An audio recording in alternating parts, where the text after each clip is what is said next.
بسم الله الرحمن الرحيم.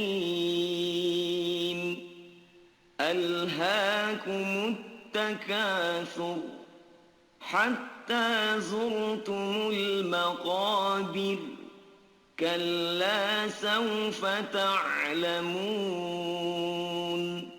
ثم كلا سوف تعلمون،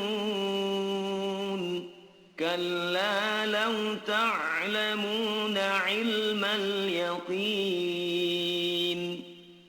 لترون الجحيم ثم لترونها عين اليقين ثم لتسألن يومئذ عن النعيم.